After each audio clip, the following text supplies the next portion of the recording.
she flew alone. No backup, no transponder, no clearance. And yet, 3 aircraft were already waiting. 2 F-16 seconds dropped from the sky like predators. A drone watched from miles above, silent, armed, unannounced. Unknown 10, you are violating classified airspace. Comply now or we will engage. But this wasn't a mistake, this was a setup. And when they read her tail number, the entire base went still, like a subscribe. And remember, some ghosts don't haunt battlefields, they fly them. This is Veteran Biker. Comment 1 if you're new, 2 if you've been with us, 3 if you ride with us every week, and stay to the end. The sun was a hammer beating down on the unforgiving expanse of the Arizona desert. It bleached the sky to a washed-out azure and set the red canyons ablaze with a fierce, blinding light. To most, this was a land of heat and endless hostile space.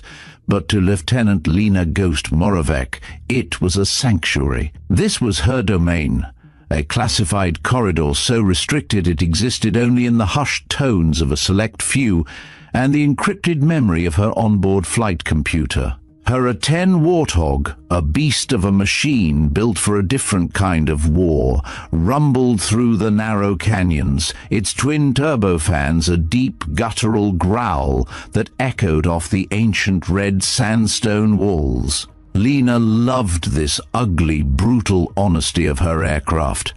While other pilots chased the sky in sleek, futuristic fighters that belonged on a movie screen, she flew a flying gun, a machine designed to absorb punishment, to deliver devastating firepower with an unwavering, almost stubborn sense of purpose. Her hands, calloused and steady on the controls, felt every shudder and every vibration of the Warthog's massive frame.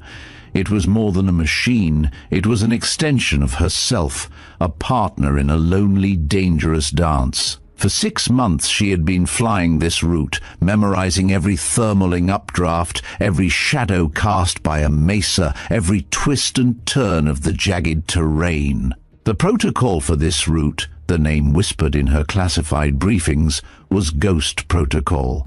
A name that now, in this quiet, sun-drenched sky, felt less like a mission designation and more like a premonition. The weight of it settled in the pit of her stomach. She was a ghost, flying a ghost mission, in a world that would never acknowledge her existence. Her flight was a tapestry of solitude and intense focus. The only sounds were the constant thrum of the engines, the faint hiss of her life support system, and the clipped professional updates from her onboard computer. The world outside was a blur of red rock and endless blue, and inside she was an island of calm. Her mind was a fortress of concentration, every calculation, every movement a part of a finely tuned machine. It was in this state of tranquil concentration that her world abruptly changed. The radar screen on her main console, a calm, steady green field, suddenly erupted. A sharp, piercing wail, an alarm she knew was not a drill, tore through the quiet hum of her cockpit. The screen flashed a bright, angry red, and 2 distinct signatures appeared, closing on her position at an impossible speed. F-16 seconds, 2 of them. They dropped from the high-altitude haze like hunting hawks, their silhouettes a sleek, predatory contrast to her Warthog's blunt, powerful profile. Her blood ran cold. This was not part of the plan. This was not a training exercise with known assets. These were not her people. The protocol was clear. There were no other aircraft authorized in this airspace. She was a ghost, and the world had finally caught up to her. Their voices, sharp and authoritative, crackled through her headset, shattering the peace of her personal world. Unknown A-10, you are in violation of classified airspace. Squawk if and state your call sign immediately, or we will consider you a hostile target. The voice was cool, professional, but beneath the clipped tones, Lena could hear the unmistakable edge of a pilot who was not playing games. Her hands tightened on the controls, the familiar feel of the stick a thin line of reassurance against the rising tide of adrenaline. She was in a trap. Her mission was so classified, so deep in the black, that her orders were absolute: maintain radio silence under all circumstances. She couldn't respond. She couldn't defend herself. Her silence, she knew, would be perceived as an act of defiance, an act of hostility. Her hands were sweating inside her gloves, the fabric suddenly feeling rough and confining. She was a ghost, and her silence was all that defined her. To break it would be to betray everything she was. She had rehearsed this scenario 1,000 times in her mind, a hypothetical contingency that she never truly believed would happen. The thought of being intercepted by her own forces while on a black op was a paradox that felt more like a cruel joke than a reality. But here it was. She was an invisible phantom flying an impossible mission, and two very real F-16s with very real weapons were now boxing her in. The F-16s took up a perfect disciplined formation on each of her wings, their pilots clearly seasoned professionals. Lena could see the lead pilot's helmet turning toward her, his helmet visor reflecting the brutal sunlight. He was studying her aircraft, analyzing her, no doubt trying to figure out what an A-10 was doing alone in this restricted zone without a proper identification code. She wanted to explain. She wanted to tell them that she was exactly where she was supposed to be, that her mission was critical, that they were jeopardizing an operation that had taken months to plan. But the words died on her lips. Her orders were a chain of command she could not break. The silence was a suffocating blanket, a barrier of her own making. The tension was palpable, a physical weight in the small, confined space of her cockpit. The F-16 seconds engine whine, so different from her Warthog's deep growl, filled her ears, a constant high-pitched threat, and then her radar screamed again. A third signal. This one wasn't a sleek, fast-moving fighter. This was a high-altitude, armed drone, a predator. Its signature was faint, ghostly, and it was tailing her from a position so high above she couldn't possibly see it. It was silent. It had not announced itself. The F-16 seconds had not mentioned it. The presence of this third, unannounced observer sent a chill deeper than the high-altitude air. This wasn't just a military interception. This was something else, something far more sinister, far more complicated. It felt like she was the subject of a predetermined plan, a carefully orchestrated move, and she was just a piece on a chessboard she couldn't see. She was a ghost, and someone, somewhere, had been hunting her for a very long time. The drone was the final piece of the puzzle, a silent, deadly observer that confirmed all her worst fears. A 10 pilot respond immediately. You have 30 seconds to acknowledge before we consider you hostile and engage. The voice came again, this time harder, with the cold finality of an order that would not be repeated. The countdown was on. 30 seconds to decide between an order that was her life and a threat that was her death. Her training took over. Her mind, a finely tuned instrument of tactical calculation, began to run through the options. The canyon was too narrow for any evasive maneuvers. The F-16 seconds were faster, sleeker, designed for air superiority.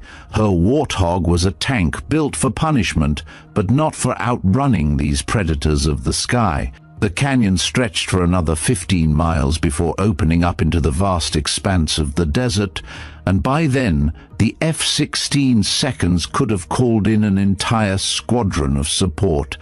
Her mission was to remain unseen, to remain a ghost. Any attempt to evade would blow her cover completely. She was an unknown asset, and now she was an unknown threat. The silence was not a choice anymore, it was a cage. With a deep, shaky breath, she keyed her radio, choosing her words with a precision that belied the turmoil in her gut. She had to try to give them a clue, a single breadcrumb of information that might, just might make them stand down. "This is Warthog 77, she said, her voice a calm, steady line in the radio static. "Ghost protocol active. Request you verify with command before taking action. It was a calculated risk, a gamble." The words "Ghost Protocol" were a key, a classified passphrase that should have unlocked something in their command structure. It was her one and only chance to get them to back off without breaking her radio silence completely. But the response was immediate and crushing. Negative Warthog 77. "No Ghost Protocol missions authorized in this sector. You will follow us to a designated landing site immediately." The voice on the other end carried the finality of an order that had been given before, an order that was followed through with deadly seriousness. It was clear these pilots, these professionals, had no knowledge of her protocol. Their compartmentalized world had no room for her mission. The irony was a bitter taste in her mouth. She was a soldier, a patriot, and she was being intercepted by the very military she served. The right hand truly did not know what the left hand was doing, and in this case the ignorance of the right hand was about to get her killed. The rules had betrayed her. Her own command structure, designed to protect and compartmentalize her, had left her completely exposed. Her mind races through her last remaining options, ultimately deciding that complying and landing the aircraft is the only path that offers a chance of survival. With calm professionalism, she follows the F-16 seconds to a newly built, unmapped airstrip in the desert. The runway is unusually long, designed for larger aircraft, which sends a shiver of foreboding down her spine. Upon touchdown, her aircraft is immediately surrounded by black SUVs carrying a professional team. Their synchronized movements and encrypted radio chatter, with phrases like "package secured," make it clear this is a pre-planned operation, not a simple interception. As she watches from her cockpit, she sees snipers taking positions on rooftops and realizes this entire facility is a sophisticated military installation, complete with hidden bunkers. The presence of a high-altitude drone observing the scene confirms that she is not just an intruder, but the subject of a carefully orchestrated plan. Lena began her shutdown procedures, her eyes never stopping, cataloging every detail of her surroundings. The bunkers that had disgorged the armed personnel were cleverly concealed, their entrances disguised as natural rock formations. Only when the camouflage doors had opened could she see the sophisticated facilities hidden beneath the desert floor. This wasn't just a landing strip, it was a full military installation, complete with underground hangars and living quarters. A place built to be forgotten, a place built to hold secrets. The armed personnel moved with the fluid coordination of special operations forces. They wore no identifying patches or insignia, their black tactical gear unmarked except for small communication devices clipped to their shoulders. Each carried weapons she recognized. M4 carbines with advanced optics, sidearms in quick-draw holsters, and equipment that suggested they were prepared for anything from a simple detention to a full-scale firefight. Lena, a veteran of 3 combat deployments, knew what she was looking at. This was a professional team. This was the A-team. As Lena completed her engine shutdown, she noticed movement on the rooftops of nearby structures. Snipers were taking positions, their rifle barrels glinting in the sunlight as they established overlapping fields of fire. The positioning was textbook. No matter which direction she might try to run, she would be in someone's crosshairs. These aren't soldiers playing at security. They are professionals who understood that even a grounded pilot could be dangerous. The lead F-16 had landed behind her, its pilot already climbing down from his cockpit with practiced efficiency. His wingman circled overhead, maintaining overwatch in case this situation required additional firepower. Lena's hands moved automatically through the post-flight checklist, but her mind was racing through possibilities. This level of response suggested either she had stumbled into something far more sensitive than a simple training exercise, or someone had been expecting her. The timing was too perfect, the coordination too smooth for this to be an improvised response to an airspace violation. She was a ghost, and someone had set a trap for her, and she had walked right into it. She looked at the sniper on the closest rooftop. He was a professional, his form rigid and unmoving, the crosshairs of his rifle surely centered on her. She imagined the click of his safety being released, the single devastating shot. She was a target, a variable in an equation she didn't understand, and this man was the constant, the immovable object of her fate. She was a ghost, but a ghost could bleed. She closed her eyes for a second, feeling the heavy, oppressive heat of the desert and the cold, terrifying certainty of her situation. This was the end of her mission, the end of her life. Just as the sniper's finger tightened on the trigger, a voice, frantic and urgent, tore through his comms. It wasn't the calm, professional tone of a recon officer. This was a man on the edge, a man who had seen something that defied all protocol. "Wait, she's marked Echo Nix!" the voice shouted, a jolt of static following the words. The sniper's finger hesitated. He adjusted his scope, his eyes narrowing, focusing on a detail so small, so faded it was almost invisible. Just beneath the cockpit glass, etched into the metal, were faint, almost ghostly letters.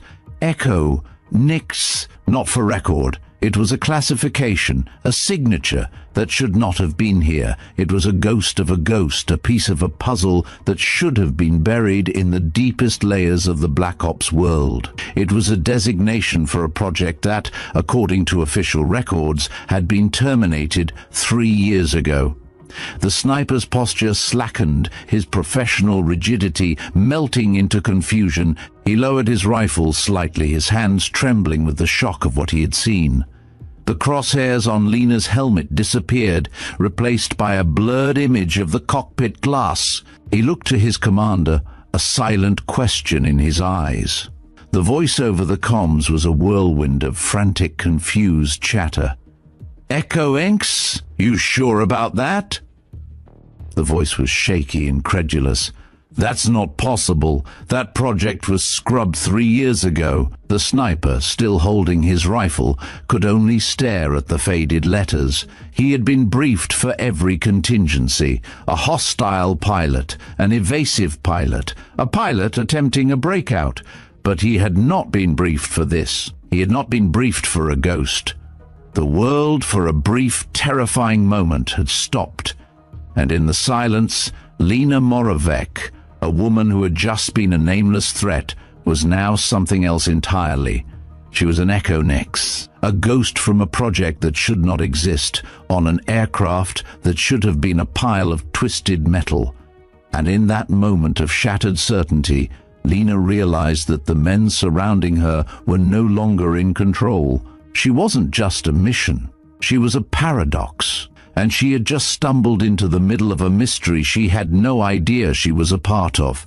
The first act of her impossible return had just begun, and the world was watching, holding its breath. The stage was set, and the ghost had landed. The silence was the most terrifying sound Lena had ever heard. It descended on the desert airstrip, not as a lack of noise, but as a physical presence, a collective frozen breath. It was a silence born of shattered certainty, a script suddenly torn to pieces.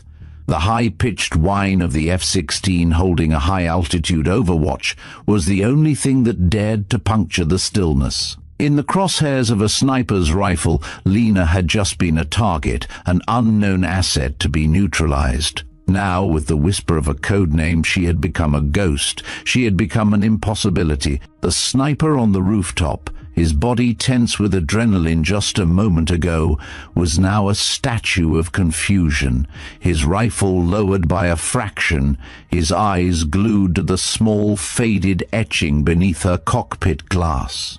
She couldn't hear the frantic whispers of their comms, but she could feel the ripples of disbelief and dread spreading through the armed men below, their professional composure cracking like desert clay. Her own heart hammered against her ribs, a frantic drum against the sudden quiet. What had he shouted?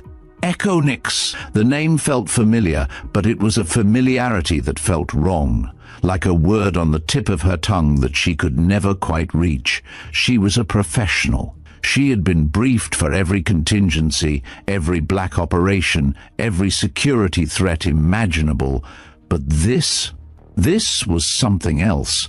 This was a mystery she hadn't been trained for. She was a ghost, and the world had finally acknowledged her existence, but in a language she didn't understand.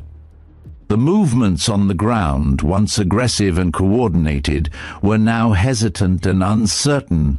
The black SUVs, which had raced across the tarmac with military precision, now idled like confused beasts. The armed personnel, once a fluid perimeter of highly trained operators, were now a collection of men exchanging bewildered glances. Lena watched them, her eyes darting from one figure to the next, cataloguing every detail. The base was too clean, too new, too perfect to be an improvised response. The camouflage doors to the concealed bunkers, the fresh concrete barriers, the prefab control tower with its tinted vacant eye sockets. This was a facility built for a purpose, built in secret and built to receive someone. This wasn't a trap for an intruder. This was a stage set for a very specific performer. This landing had been expected. She had walked into a net that was waiting for her, and the word Echo NX was the signal that had sprung the trap. Through her canopy, Lena saw a figure emerge from the largest of the black SUVs. He was different from the others. He didn't wear the black tactical gear of the armed personnel. He wore a dark, impeccably tailored suit, a stark and unsettling contrast to the harsh desert environment. He carried himself with the quiet confidence of a man accustomed to being obeyed without question. This was Director Kyle. He was the one in charge. He walked with a deliberate, unhurried pace, his eyes sweeping across the scene, taking in every detail. He looked less like a commander and more like a puppeteer, and Lena felt a growing sense of unease. He was a man with a plan, a man who had set this stage, and now he was walking out to meet his star. Director Kyle spoke into a small, discreet comms device clipped to his ear, his voice calm and authoritative even from a distance. The armed personnel, responding to his unseen commands, began to shift their positions. The rifles were lowered from a posture of threat to a posture of readiness. The Overwatch F-16, a constant high-pitched presence in her ears, began to circle at a wider distance, its engine whine receding to a low hum. The stage had been reset. The immediate danger was gone, replaced by a cold, calculating tension. The game had changed from a game of force to a game of information. Locked in the cockpit, Lena's mind, a finely tuned instrument of tactical analysis, began to work through the new data. She was no longer a hostile intruder. She was a known asset, an anomaly, a variable. The encrypted comms chatter that she had been unable to decipher still filled her radio, fragments of conversation leaking through, but now they spoke of a different protocol.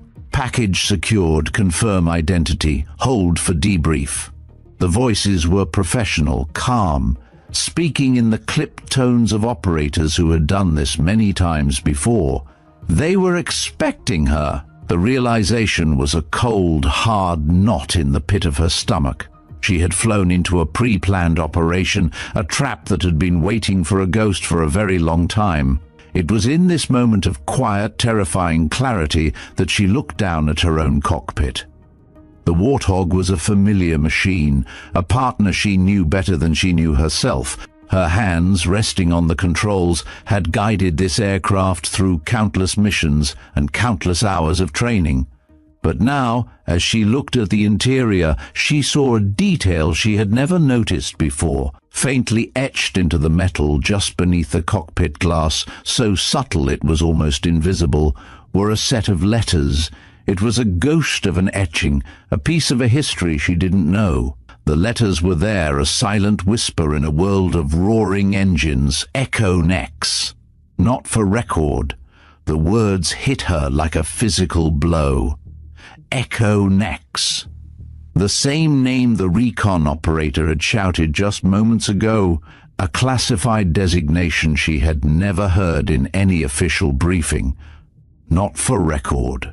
The words were a final, chilling confirmation. This project, this operation, this designation did not officially exist. It was a phantom, a secret buried so deep in the black that it was denied even the courtesy of a file number. Her mind, a finely tuned instrument of tactical analysis, began to reel.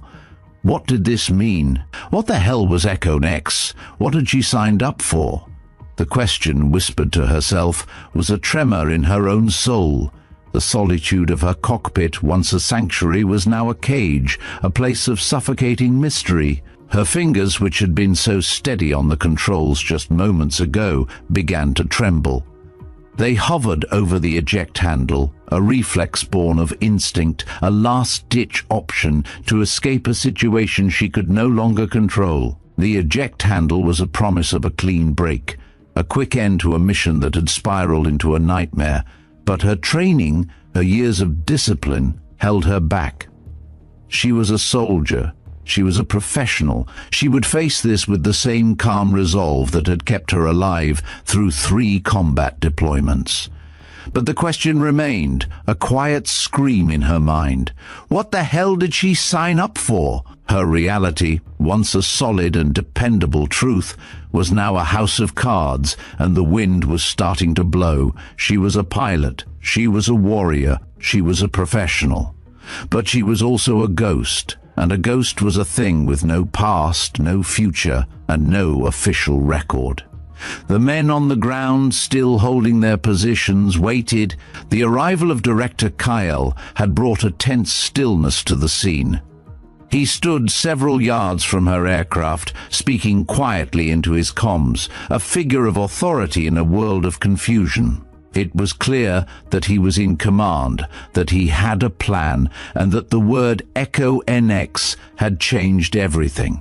The sniper commander, his rifle now resting on his shoulder, ordered his corporal to do a final check. His voice was firm, a final attempt to restore order to a situation that was spiraling out of his control. "Corporal, get a visual on the tail. What did that recon operator see?"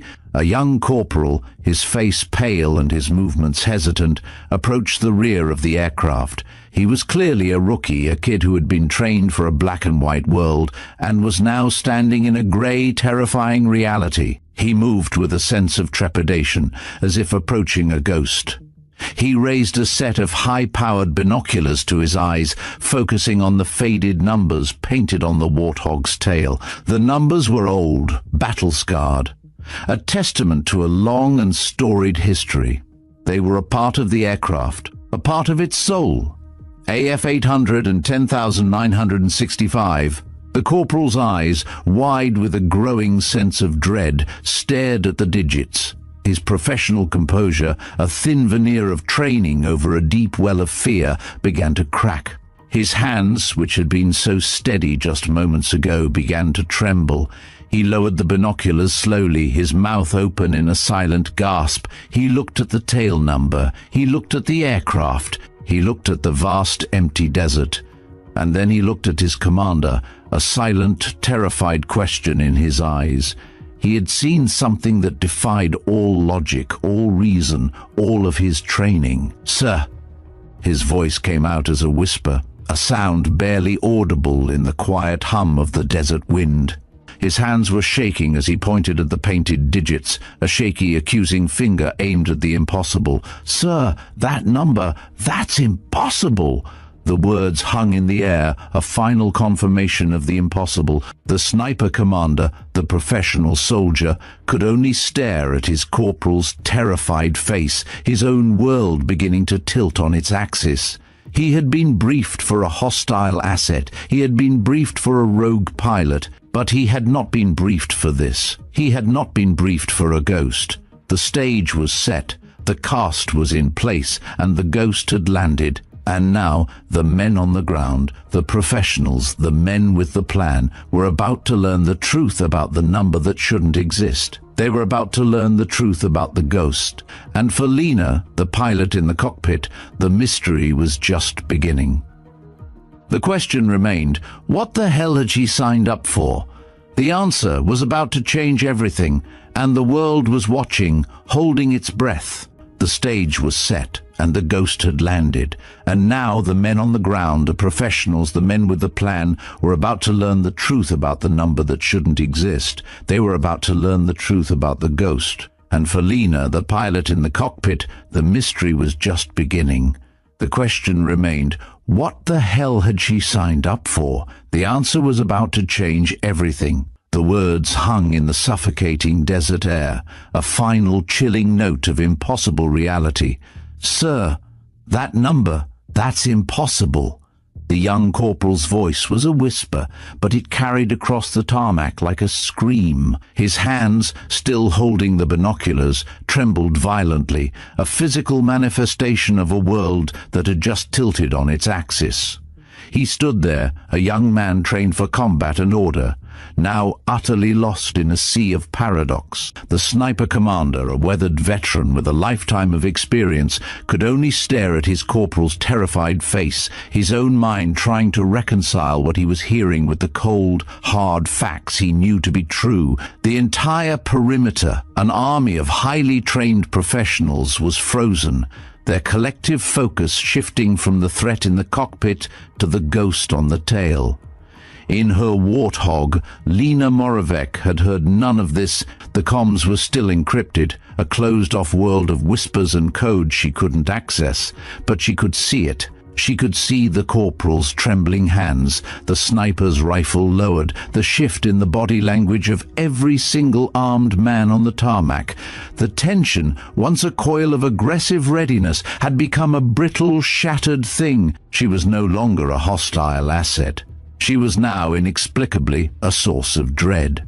The silence that had followed the corporal's words was thick with a new kind of terror, a terror born not of danger, but of the supernatural. And then a new figure entered the fray. The lead F-16 pilot, Colonel Reed Morrison, had finally disengaged from his aircraft. He was a picture of professional aggression. His shoulders squared, his head held high with the kind of military bearing that only comes from years of flying and fighting. He looked like a man who had seen combat, who had made life and death decisions at 30,000 feet and lived to tell about it. His flight suit was perfectly tailored, his stride purposeful, and his face, visible through his helmet visor, was a mask of intense, unwavering focus. He was the commander, the man in charge of this interception, and he was walking toward her aircraft with the unwavering confidence of someone who was about to take control of a situation. He moved with a practiced efficiency, his ground crew already swarming his F-16, a whirlwind of activity that seemed to be the only thing moving on the silent tarmac. He was talking into his helmet comms, issuing orders, his voice a steady, authoritative line in the chaotic static of the ground crew's chatter. He was an officer, he was a professional, and in his world, a world of logic, precision, and rules, an anomaly was simply a variable to be dealt with. He was approaching Lena's warthog, his confident stride eating up the distance between them, and in his mind she was just an anomaly, a 10 where she shouldn't be, a pilot who had broken every rule in the book, a problem to be solved. But as he got closer, his movements began to change. His confident stride faltered. He was close enough now to read the numbers, the letters, the history painted on the faded, battle-scarred tail of her warthog. The letters were there, AF. The numbers were there. 810,965. The transformation was so sudden and so complete that Lena initially thought he might be having some kind of medical emergency. His confident stride came to an abrupt, grinding halt, as if he had hit an invisible wall. His hands, which had been gesturing to his ground crew, froze in mid-motion. His head, which had been held high with military bearing, tilted slightly, his eyes, still visible through the visor, widening with a dawning horror.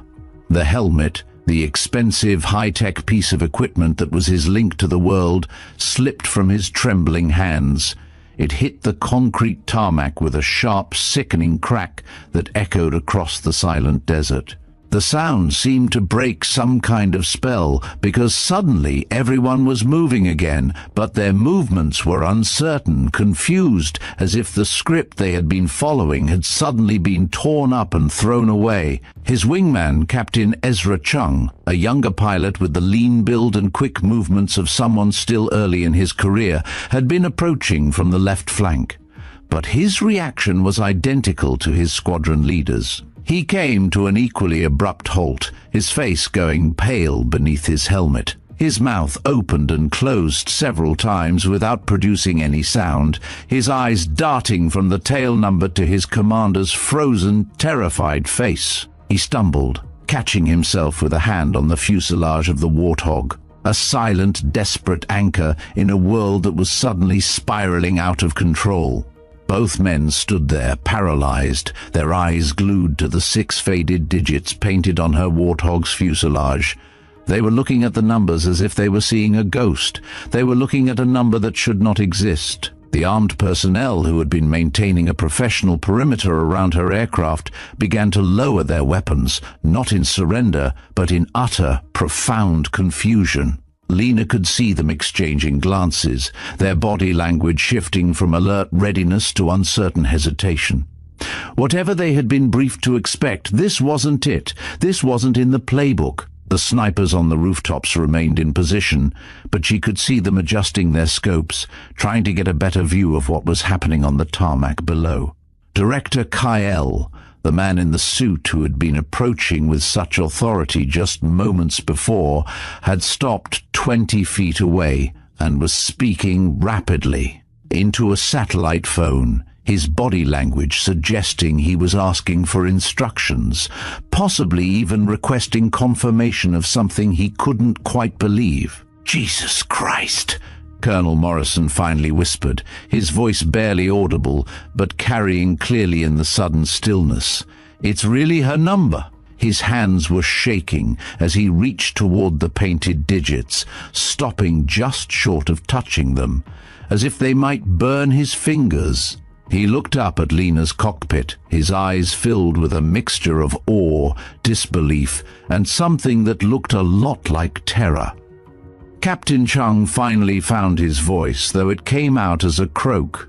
"Sir, that's the ghost bird. But she's—" He couldn't seem to finish the sentence, his eyes darting between Lena's cockpit and the tail number, as if trying to reconcile two impossible realities. "She died. We buried her." The words were a whisper, but they were the truth. A truth that had just walked out of a grave and into the desert. In her cockpit, Lena Moravec had heard enough. Her heart, which had been a frantic drum against her ribs just moments ago, was now a cold, hard knot of ice. She had been called a ghost by the men in her classified briefings, but these men, they were looking at her as if she were a real ghost, a phantom, an impossibility. This wasn't a mission designation, this was a statement of fact. Her professional composure, a thin veneer of training over a deep well of fear, began to crack. She was a soldier. She was a professional. She would face this with the same calm resolve that had kept her alive through 3 combat deployments. But the question remained, a quiet scream in her mind. Who was she? She began her shutdown procedures, her hands moving automatically through the final steps of her post-flight checklist. She unbuckled her harness, took a deep breath, and began to descend the ladder from her cockpit. She moved slowly, deliberately, keeping her hands visible to show she was not a threat. The desert heat hit her like a physical blow as she descended, the oppressive afternoon sun a brutal contrast to the air-conditioned world of her cockpit. The tarmac radiated waves of heat that made the air shimmer and dance, distorting the figures approaching her aircraft. She had expected interrogation, detention, perhaps even arrest for violating airspace she wasn't supposed to know existed. What she hadn't expected was the sudden electric silence that fell over the entire facility the moment the F-16 pilots got close enough to read her tail number. She was a pilot, a warrior, a professional, but as she descended the ladder, she felt like an exhibit in a museum, a living, breathing paradox, the center of a world that had suddenly gone insane. Her feet hit the scorching tarmac with a soft thud. She stood there, a solitary figure in a flight suit, surrounded by a perimeter of armed men who were staring at her with a mixture of shock, disbelief, and dread. Her heart hammered against her ribs, a frantic drum against a silent world. She looked at Colonel Morrison, his face ashen beneath his tan, and Captain Chung, whose face was a mask of terror. And then she looked at Director Kyle, the man in the suit, who was still speaking rapidly into his phone, his body language suggesting he was trying to get a hold on a situation that was spiraling out of his control. "Your name?" Colonel Morrison said, his voice urgent, a cracked whisper in the sudden stillness. "What's your name?" He was looking at her as if he was trying to memorize every detail, as if he was afraid she might disappear if he looked away. Lena, her voice a thin line of calm in a sea of chaos, replied automatically. Her training, her years of discipline, held her in place. She was a soldier, and a soldier always answered a direct order. Lieutenant Lena Moravec, call sign Ghost. The effect of her words was immediate and dramatic. Captain Chung actually staggered backward, his hand reaching out to steady himself against the nearest vehicle. He looked at her with wide, terrified eyes, shaking his head violently. "No," he said, his voice a hoarse croak. "No, that's not possible. Ghost is dead. We were at her funeral. We saw the wreckage photos. The armed personnel were now openly staring, their professional composure cracking as they tried to process what they were hearing. Lena could see some of them reaching for their communication devices, probably trying to contact their superiors for guidance on a situation that clearly wasn't covered in their standard operating procedures. The man in the suit, Director Kyle, had finished his phone call and was approaching again, but his confident demeanor had been replaced by something that looked almost like fear. He was walking toward her. A man with a plan who had just realized his plan was a lie. The air thickened with a new kind of terror, a collective, unspoken dread that hung in the air like a physical presence. They were not looking at a rogue pilot. They were not looking at a hostile asset. They were looking at a ghost. And for Lena, the pilot in the cockpit, the mystery was just beginning. The question remained, what the hell had she signed up for? The answer was about to change everything, and the world was watching, holding its breath. The stage was set, and the ghost had landed, and now the men on the ground, the professionals, the men with the plan, were about to learn the truth about the number that shouldn't exist. They were about to learn the truth about the ghost. And for Lena, the pilot in the cockpit, the mystery was just beginning. The question remained, what the hell had she signed up for? The answer was about to change everything, and the world was watching, holding its breath. The stage was set, and the ghost had landed, and now the men on the ground, the professionals, the men with the plan, were about to learn the truth about the number that shouldn't exist. They were about to learn the truth about the ghost. And for Lena, the pilot in the cockpit, the mystery was just beginning. The question remained, what the hell had she signed up for? The answer was about to change everything. The air was thick with disbelief, a silent, suffocating dread that hung in the space between the living and the dead. Captain Chung had just uttered the impossible truth: Ghost is dead. We were at her funeral. We saw the wreckage photos. The words, a final, terrible accusation, hung in the air, a physical presence in the stifling desert heat. For Lena Moravec, they were a blow more profound than any cannon fire. She was standing in front of two men who believed she was a ghost, a phantom who had returned from the grave. The silence was broken by the strained, trembling voice of Colonel Reed Morrison, the lead F-16 pilot. His face was a mask of conflicting emotions, awe, horror, and a desperate need for a logical explanation. He looked at Lena, a living, breathing paradox, and began to speak. "Syria," he said, his voice gaining strength as the memories flooded back. His eyes grew distant, no longer seeing the endless expanse of the Arizona desert, but a war-torn landscape half a world away. March 15th, 2022, Operation Desert Falcon. We were providing close air support for a special operations team extracting a high-value target from a compound near Aleppo. He paused, his eyes still distant, lost in the ghost of a memory. The intel was wrong. It was a trap. They had surface-to-air missiles, anti-aircraft guns, the whole package waiting for us. As Morrison spoke, Lena's mind reeled. March 15th, 2022. She remembered that date. It had been her birthday. She had been annoyed about having to work instead of celebrating, but her memory of the day was of a routine training exercise in the Arizona desert, practicing close air support techniques against simulated targets. It was a day of predictable, boring routine. Not a day of war, not a day of death. The dissonance between Morrison's account and her own memories was a cold, sharp knife in her gut. She listened, her mind, a finely tuned instrument of tactical analysis, trying to find a logical explanation for the impossible. "My wingman took a hit first," Morrison continued, his voice taking on the mechanical quality of someone reciting a traumatic memory. "Sam caught one right in the engine.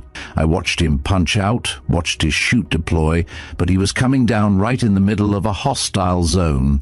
The special ops team was pinned down, taking heavy fire from 3 directions. We had maybe 10 minutes before enemy reinforcements arrived, and no way to provide effective cover with the air defenses they had set up. We were dead, all of us."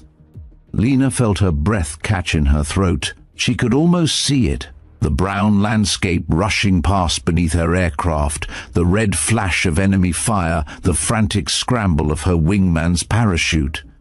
But this was impossible. She had never been to Syria. Her service record was clear. Training missions, exercises, domestic assignments only. The fragments of memory, the flashes of images that didn't quite fit with her official mission records, were now beginning to surface. Pieces of a shattered mirror, reflecting a reality she couldn't comprehend. "That's when you appeared," Morrison said, pointing at Lena's A-10 with a hand that still trembled slightly. His voice, once a mechanical recitation of facts, was now filled with a sense of awe and reverence. "Came in low from the east, using the sandstorm as cover. We couldn't see you on radar until you were practically on top of the target. Your first pass took out their primary SAM site with a precision that it was like watching an artist work. 30mm cannon fire, so accurate it looked like you were drawing lines on the ground." Lena's head was spinning. She could almost feel the satisfying vibration of the GAU-8 cannon as it spat depleted uranium rounds at enemy positions. She could almost smell the unique, acrid scent of cordite, but this was impossible. The memories were not hers, the war was not hers, and yet they felt so real. Captain Chung, his voice filled with a similar sense of awe, stepped forward. "The second pass, you came in from the south and took out their entire motor pool. 12 vehicles gone in 30 seconds, but they had you bracketed by then. I could see the tracers converging on your position, could hear the SAM lock warnings over the radio. You should have pulled out, should have climbed for altitude and gotten clear. He shook his head, a look of profound disbelief on his face. But you didn't. You stayed low, kept making attack runs until every threat was neutralized. You gave us the opening we needed to extract our people and get my squadron leader's wingman to safety. Lena's hands were shaking now, and she clasped them behind her back to hide the tremor. The images in her mind were becoming clearer, more detailed. She could remember the taste of adrenaline, the weight of her helmet, the way her aircraft had shuddered under enemy fire. She could remember the feeling of the controls in her hands, the satisfying pull of the joystick, the roar of the engines. But how could she remember something that had never happened? The dissonance between her official record and her memories was a chasm that was tearing her reality in two. "The last transmission we heard from you," Morrison said quietly, his voice a low, somber whisper, was, "Package delivered. Good hunting." Then your transponder went dark. Search and rescue found wreckage scattered across 15 square miles of desert. The aircraft was completely destroyed, burned so badly that they never found enough remains to fill a coffin. He swallowed hard, his eyes meeting hers, a look of profound sorrow in their depths. "We buried an empty box at Arlington. We buried you." Lena felt a chill run down her spine despite the stifling desert heat. She remembered her mother calling her that day, crying about something she couldn't quite explain, talking about dreams and premonitions, and a feeling that something terrible had happened. Lena had dismissed it as maternal worry, had assured her mother that she was fine, that nothing was wrong. But now she wondered if somehow, on some level, her mother had known the truth about what had happened in a desert on the other side of the world. She had lived a lie that had been so expertly crafted, so expertly maintained, that she had believed it herself. Director Kyle, the man in the suit, who had been listening intently to the conversation, his face grim, closed his tablet with a sharp snap. He had been taking notes, his fingers moving rapidly across the screen, a silent, unseen participant in this impossible conversation. His eyes, cold and calculating, met Lena's. "Captain Vasquez," he said formally, his voice a low, steady rumble that cut through the silence. "I need you to be very specific about the timeline. What time did this engagement occur?" Morrison checked his watch, a gesture that seemed automatic despite the fact that they were discussing events from 3 years ago. Local time approximately 1,430 hours. The entire engagement lasted maybe 20 minutes from first contact to when Ghost went down. Lena felt the blood drain from her face. At 14:30 hours on March 15th, 2022, she had been flying a training mission in Arizona. She remembered it clearly because it had been her birthday, and she had been annoyed about having to work instead of celebrating. But the mission had been routine, uneventful, nothing like the combat scenario Morrison was describing. The timelines, the realities, were converging in a terrible, impossible singularity. "There's something else," Chung said, hesitantly breaking the silence. "Something we never reported in our official debriefing." He glanced at Morrison, who nodded grimly. "During the engagement, we tried to raise you on the radio multiple times. You never responded to our calls, never acknowledged our presence. It was like you were flying a completely different mission, like you couldn't hear us at all." The pieces of an impossible puzzle were starting to come together in Lena's mind, forming a picture that defied everything she thought she knew about reality. She had been in 2 places at once, flying 2 different missions simultaneously, living 2 different versions of the same day. In one version, she had completed a routine training exercise and returned safely to base. In the other, she had died a hero's death in the Syrian desert, saving the lives of men she had never met. The memorial service, Morrison said softly, was 3 weeks later. Full military honors. Your parents were there, your squadron mates, everyone whose life you had touched during your career. The chaplain read from your service record, talked about your dedication, your courage. They presented the flag to your mother. The emotional weight of the moment, the impossibility of it all, was a crushing weight. Lena felt a strange, cold numbness settling over her, a detachment born of utter shock. This wasn't real, this couldn't be real, and yet the fragments of memory, the taste of adrenaline, the roar of the engines, they were so real. She looked down at her hands, her pilot's gloves, a familiar comfort. She pulled off her left glove, the motion slow and deliberate, and looked at her palm. There, etched into the skin, was a faint white scar she couldn't explain. It was a thin, jagged line, a ghost of an injury she had never suffered. But as she looked at it, a memory, a flash of an image, surfaced in her mind. A searing, white-hot pain as she had gripped the controls, the metal of the joystick, a white-hot brand in her hand as she had fought to keep the aircraft from spiraling out of control. The scar was real, the injury was real, the memory was real. But how? Director Kyle, who had been watching her every move with a quiet, intense focus, saw her reaction. He saw the look of dawning horror on her face. He saw her staring at the scar.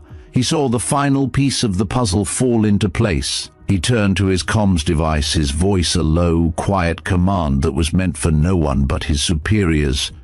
"Initiate Tier 4 memory protocol," he murmured into his comms. "She's beginning to remember." The words hung in the air, a final, chilling note of impossible reality. Lena Moravec, a woman who had just been a nameless threat, was now an echo Nix. A ghost from a project that should not exist, on an aircraft that should have been a pile of twisted metal, and in that moment of shattered certainty, Lena realized that the men surrounding her were no longer in control. She wasn't just a mission, she was a paradox, and she had just stumbled into the middle of a mystery she had no idea she was a part of. The first act of her impossible return had just begun, and the world was watching, holding its breath. The stage was set, and the ghost had landed. And now the men on the ground, the professionals, the men with the plan, were about to learn the truth about the number that shouldn't exist. They were about to learn the truth about the ghost. And for Lena, the pilot in the cockpit, the mystery was just beginning. The question remained, what the hell had she signed up for? The answer was about to change everything, and the world was watching, holding its breath. The stage was set, and the ghost had landed. And now, the men on the ground, the professionals, the men with the plan, were about to learn the truth about the number that shouldn't exist. They were about to learn the truth about the ghost. And for Lena, the pilot in the cockpit, the mystery was just beginning. The question remained, what the hell had she signed up for? The answer was about to change everything. The words hung in the air, a final, chilling note of impossible reality. She's beginning to remember. Director Kyle's voice, a low and quiet command into his comms, was the last piece of a puzzle that was just beginning to take shape. Lena stood there, a woman who had just been a nameless threat, now an anomaly, a variable, an echo Nix. The scar on her palm, a ghost of an injury she had never suffered, was a physical manifestation of a memory that shouldn't exist. She was a paradox, a living, breathing paradox, and the men on the ground, the professionals, the men with the plan, were about to learn the truth about the number that shouldn't exist. They were about to learn the truth about the ghost. And for Lena, the pilot in the cockpit, the mystery was just beginning. Director Kyle, the man in the suit, had finished his phone call. His confident demeanor had returned, his face a calm, unreadable mask. He approached Lena, his stride deliberate and unhurried. He was no longer a man with a plan that had gone wrong.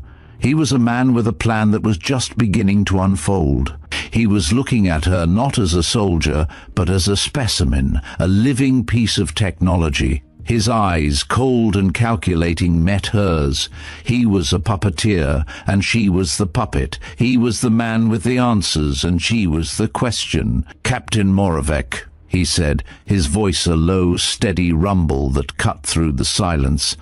"My name is Director Samuel Hayes, Defense Intelligence Agency. What I'm about to tell you is going to sound impossible, but I need you to listen carefully and try to remember." Lena felt the desert heat pressing down on her like a physical weight, but inside she was cold, her mind racing through implications that seemed to multiply with each passing second. The faces around her, Morrison, Chong, the armed personnel, even the snipers who had abandoned their posts, all were expressions of people witnessing something that challenged their understanding of reality itself. She was a living exhibit, a testament to a science that should not exist.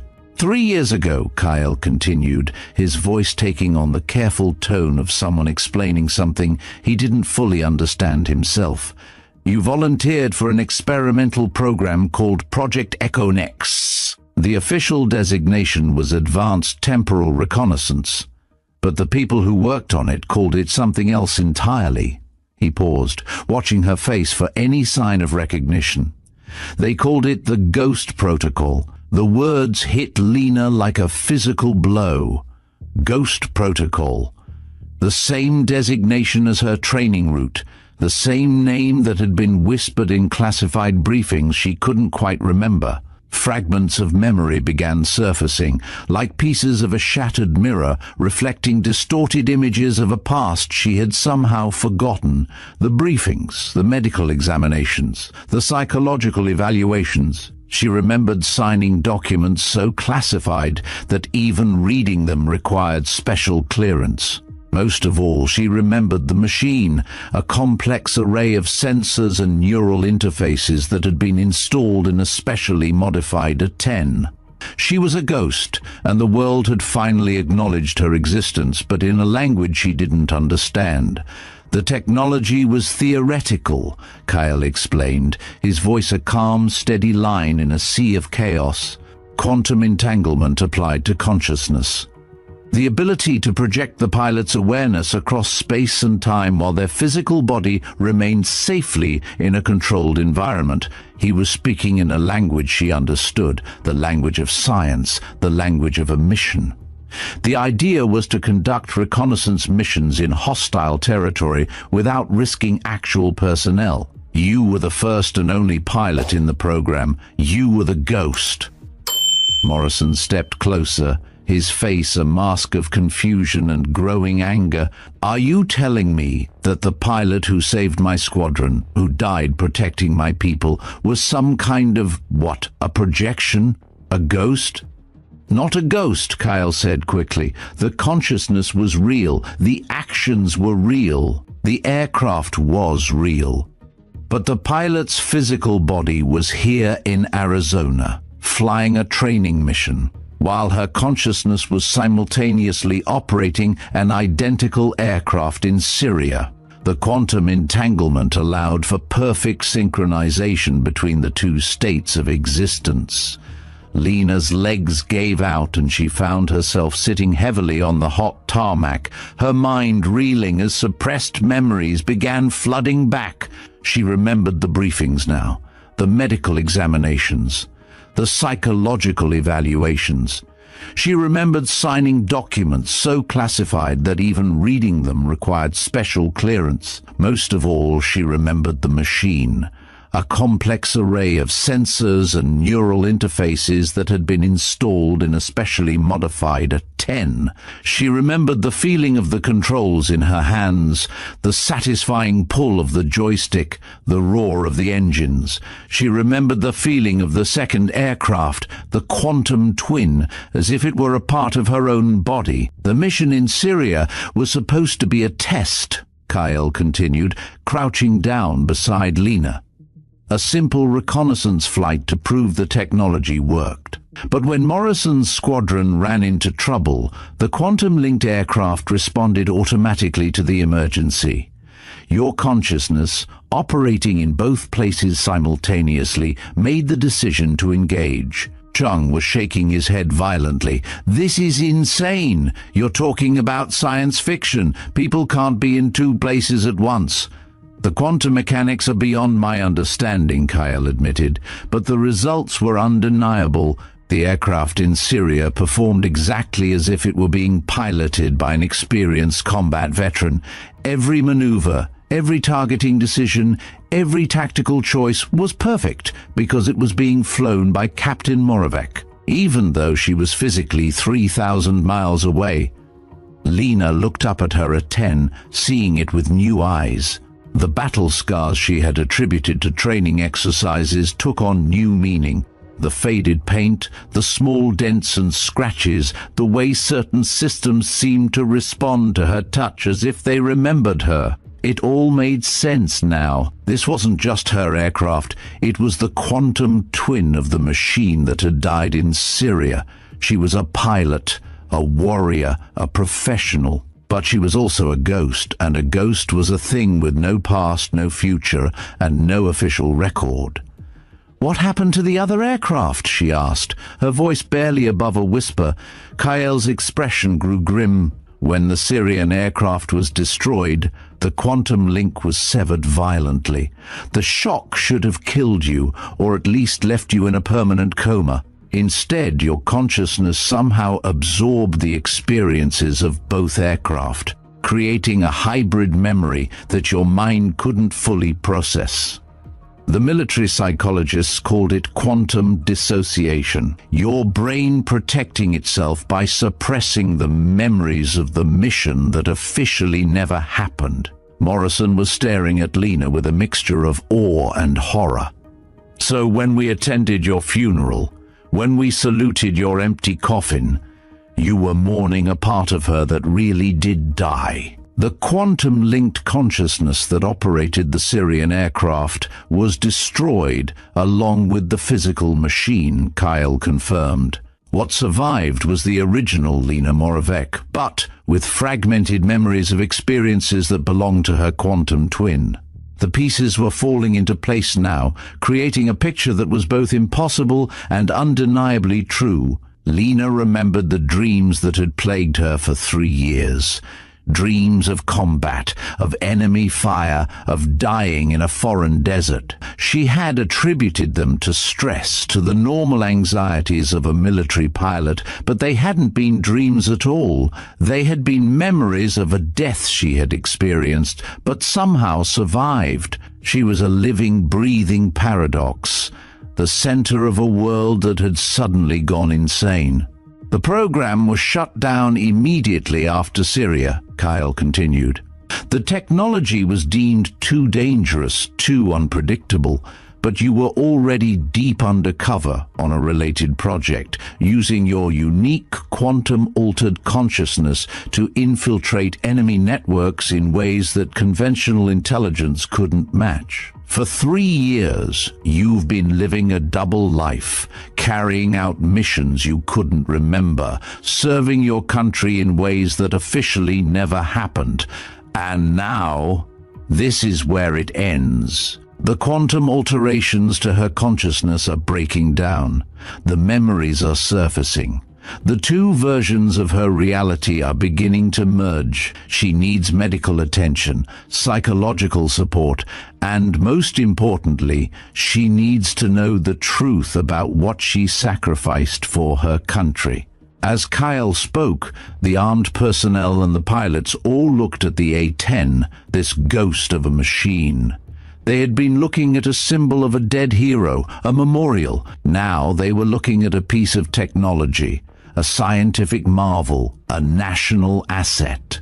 Kyle looked at Lena with a cold, calculating gaze. "This aircraft," he said, his voice hard and uncompromising, "is a piece of a quantum-entangled pair. It is a national asset. It must be impounded. We will take it back to the lab, dismantle it, and study it. We will use the information to further our research. We will not allow it to fall into the wrong hands." Colonel Morrison, who had been listening in stunned silence, finally found his voice. He looked at Kyle, a man who saw only assets and data, and then at the A-10, a machine that had saved his life. He looked at Lena, a woman he had buried, and then at the tail number, a symbol of a promise he had made. "This plane saved lives," Morrison said, his voice firm, his eyes locked on Kyle's. "That tail number means something to us. It's a symbol of a hero, a symbol of a sacrifice. You can't just erase that. You can't just take it back to the lab and treat it like a piece of equipment." "This plane is a piece of equipment," Kyle said, his voice cold and devoid of emotion. "It is a piece of technology that allowed for a scientific breakthrough. The sacrifice of one pilot is an unfortunate consequence of progress. We will honor her, but we will not allow a sentimental attachment to a machine to stand in the way of national security." Lena stood in the middle of this argument, her mind reeling. She was a ghost, a phantom, a living paradox. She was a soldier. She was a weapon. She was a national asset. She was a memory. She was a symbol. She was a ghost. She was a question. She was a lie. She was a truth. She was a ghost. And now she was torn between the two realities, the two men, the two truths.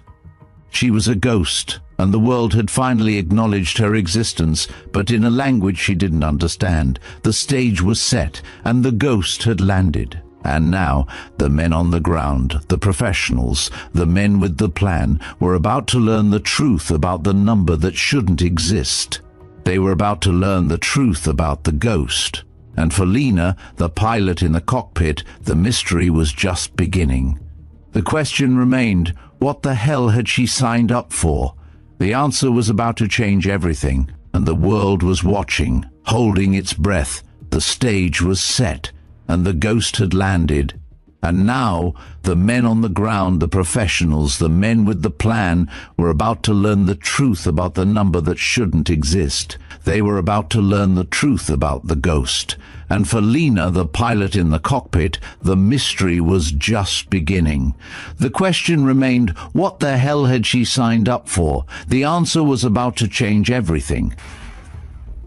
The silence that followed Director Kyle's words was a heavy, suffocating blanket, a standoff between the cold, hard logic of a man who saw only assets and data, and the raw, emotional truth of a man who saw only sacrifice and heroism. Colonel Morrison, his eyes locked on Kyle's, stood his ground, a silent, unyielding monument to the pilot who had saved his life. He was a man of honor, and he would not allow the memory of a hero to be erased. He was a man of rules, but in this moment, a higher truth, a truth of honor and sacrifice, was at stake. In the middle of this standoff stood Lena, a woman who had just discovered she was a living ghost. She was a soldier, a warrior, a professional. But she was also a paradox, a living, breathing paradox, a symbol of a science that should not exist. She was a national asset. She was a symbol. She was a living memorial. She was a question. She was a lie. She was a truth. She was a ghost. She was torn between the two realities, the two men, the two truths. She was a ghost, and the world had finally acknowledged her existence, but in a language she didn't understand. The standoff ended not with a shouted order or a physical confrontation, but with a silent, unspoken agreement. Director Kyle, a man who saw the world in numbers and data, saw the emotional weight of the moment, the raw, undeniable truth of Morrison's words. He saw the respect in the eyes of his men, the reverence in their posture. He saw that to take the aircraft, to dismantle it, would be to shatter a legend that had just been born. It would be to turn a hero into a piece of equipment.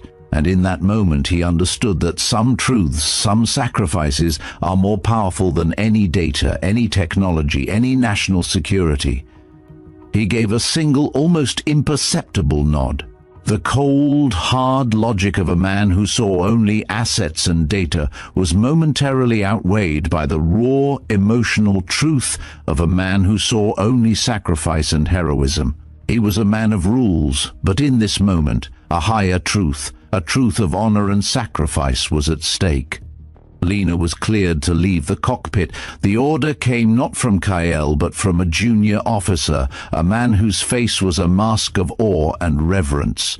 The moment was a quiet, profound one. She unbuckled her harness, took a deep breath, and began to descend the ladder from her cockpit. She moved slowly, deliberately, her hands visible, her posture a testament to her professional training. The desert heat hit her like a physical blow as she descended, the oppressive afternoon sun a brutal contrast to the air-conditioned world of her cockpit. The tarmac radiated waves of heat that made the air shimmer and dance, distorting the figures approaching her aircraft. As she walked past the rows of stunned soldiers, a profound silence fell. They were no longer looking at a rogue pilot. They were no longer looking at a hostile asset. They were looking at a ghost, and in their eyes Lena saw not fear, but awe. As she walked, a single soldier, a young man with wide, terrified eyes, snapped to attention and saluted. It was a gesture born not of protocol, but of reverence. It was a salute to a hero, a salute to a legend, a salute to a ghost. The gesture was infectious. One by one, the soldiers, the professionals, the men who had been a perimeter of armed aggression just moments ago, began to salute her. It was a silent, powerful testament to the power of a legend, the power of a sacrifice. It was a salute to a woman who had died for her country and somehow impossibly came back to life. She was a ghost, a phantom, a living paradox. She was a soldier. She was a weapon. She was a national asset. She was a memory. She was a symbol. She was a living, breathing memorial. She was a question. She was a lie. She was a truth. She was a ghost. And now she was walking through a line of men who were saluting her, not for the rank on her shoulder, but for the sacrifice in her soul. She walked to the back of the plane, a solitary figure in a flight suit, her heart a cold, hard knot of ice. She reached out and touched the faded tail number. AF 800 and 10,965, the numbers that had haunted her for 3 years, the numbers that had saved a squadron, the numbers that had sent her to her grave. The metal was hot to the touch, a physical manifestation of a memory, a history, a life she had never lived. The numbers were old, battle-scarred, a testament to a long and storied history. They were a part of the aircraft, a part of its soul. As her fingers traced the faded digits, a final, impossible event occurred. The HUD screen inside the cockpit, which had been dark and lifeless, flickered on by itself. A single line of text, a final, chilling message from the quantum world, appeared on the screen. Resume echo sync. And then, just as quickly, it faded out, leaving a ghost of a message in its wake. The quantum link was not broken. The two realities, the two versions of herself, were not gone. They were simply dormant. She was a ghost, and the world had finally acknowledged her existence, but in a language she didn't understand. The stage was set, and the ghost had landed. And now, the men on the ground, the professionals, the men with the plan, were about to learn the truth about the number that shouldn't exist. They were about to learn the truth about the ghost, and for Lena, the pilot in the cockpit, the mystery was just beginning. The question remained, what the hell had she signed up for? The answer was about to change everything. Colonel Morrison, who had been watching from a distance, walked over to her. He was holding a small black velvet box. He opened it, revealing a medal, a small silver cross with a single faded star. He looked at Lena, a woman he had buried, and then at the medal, a symbol of a sacrifice he had witnessed. "Not for the one we lost," he said, his voice a low, steady rumble that cut through the silence. "For the one who came back." He placed the medal box in her hand, a final, tangible testament to a sacrifice that had transcended the boundaries of space, time, and even death itself. It was a final, poignant, and powerful acknowledgement of the two versions of herself. Director Kyle, the man in the suit, watched silently from a distance as Lena boarded the transport truck. He was a man who saw the world in numbers and data, and in that moment he saw a woman who was a walking, breathing paradox. He murmured into his comms, a low, quiet command that was meant for no one but his superiors. "She's still splitting realities." The words hung in the air, a final, chilling note of impossible reality. The quantum link was not broken. The two versions of herself were not gone. They were simply dormant. The war was not over. It was just beginning. Lena turned back one last time. Behind her, the A-10 sat glowing in the heat, not a relic, but a bridge between two wars, two truths, and two versions of the same warrior. It was a silent, powerful testament to a woman who had died for her country and somehow, impossibly, came back to life. The war was over, but the legend of the ghost would live on, carried by the men whose lives she had saved, and the aircraft that bore the scars of battles fought in two different worlds simultaneously. In the end, that was perhaps the most fitting memorial of all. Not a headstone in Arlington, but a living reminder that some sacrifices transcend the boundaries of space, time, and even death itself. The legend of the living ghost makes us question the very nature of reality and sacrifice. For Lena, the war may be over, but her journey is just beginning. What are your thoughts on her impossible story? Do you think the quantum link is a blessing or a curse? Let us know in the comments below. Thank you for joining us for this incredible tale. If you enjoyed this video, please give us a thumbs up and subscribe to the Veteran Biker channel for more stories from the edge of imagination. You can also watch our next video by clicking on the links on your screen right now. Until next time, ride safe.